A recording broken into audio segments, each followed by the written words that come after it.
Hello and welcome to another Overlord lore video, and today we are going to take a look at the most darkest, most dangerous beings in the entirety of the Great Tomb of Nezarec, the 5 worst. Each of them excels at something horrifying, like no one else does, be it occupation, appearance, or profession. And today we will take a look at the one that holds the very title. For this video will be about Neuronist Painkill, the Special Intelligence Collector. But before we're going to take a look at all of this, let's take a look at my Patreons and thank them for supporting this channel. And I also say thanks to all users of the YouTube thanks function who made one-time donations. Now with that said, let's get to the juicy part of the video. For Special Intelligence Collector is nothing but a thinly veiled euphemism for torturer. For this is Neuronist's true calling. Working in the Room of Truth, a chamber in the frozen prison on the 5th floor of the Great Tomb of Nezarec, Neuronist Painkill works on her victims in order to gain any and all intel she possibly could. But that doesn't mean that she stops inflicting horrific pain once she believes she has extracted all there is. For her victims are said to join a choir singing to the honor of Nezarec, which again is another euphemism for pain screaming. And before we're going to take a closer look at her work, we probably should take a closer look at Neuronist herself. While her race, the so-called brain eaters, are normally very androgynous, Neuronist has the personality of a talkative lady dressed as a dominatrix. And this aspect of her character annoyed Overlord so much that he refused to get her as a guide to the frozen prison when he and Albedo were visiting Negredo, which caused the Vision Albedo to talk to Neuronist in order to explicitly instruct her to be less talkative when being around Overlord. Something that Ainz, who respects all the creation of his friends and accepts them just the way they are, ordered Albedo to not do, in order to not interfere with this aspect of Neuronist's behavior.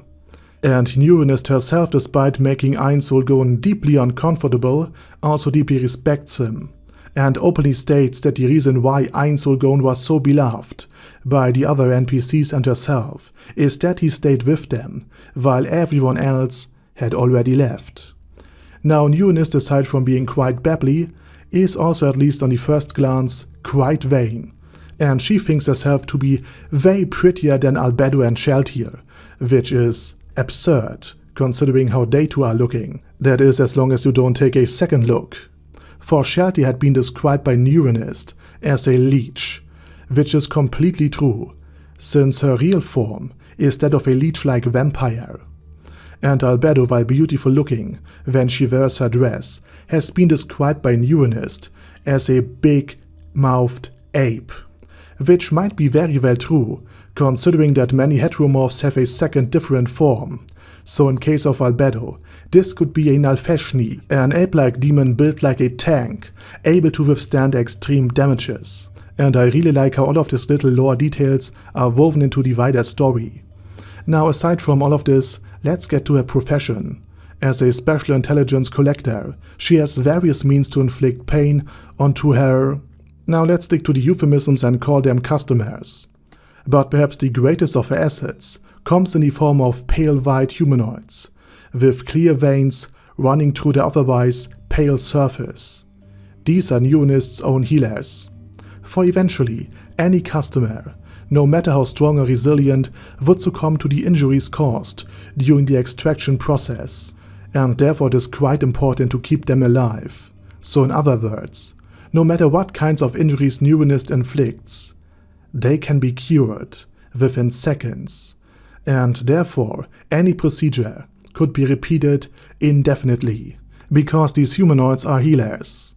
And in addition to this, Neuronist is a brain eater, just like the supreme being Tabula Smaragdina, and therefore it is also theorized that she can deeply penetrate the very mind of her customers to cause all manners of distress, distortion of perception, of time, or in order to inflict any kind of pain, or enhance existing one. Now, as for the instruments she provides to her choir, little is actually known, except this very instrument shown in the 7th novel, and in the middle of season 3.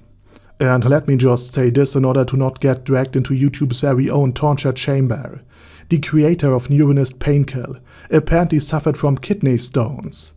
This is something that Neuronist herself explains, and therefore she uses this particular instrument. It is very sharp, very pointy, and very spiky, and where it goes is up to your imagination.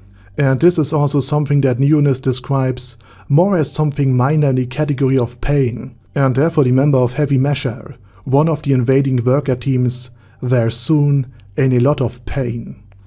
And this was also something that Nigun Grit-Luin and the other surviving members of the Sunlight Scripture that Einsulgon had captured were subjected to, though most of them died fairly quickly due to magical safety mechanisms they were placed under. Now finally you might ask yourself whether or not Neuronist Painkill feels regret, remorse, or at least pity when she does her work, and the answer is a clear no.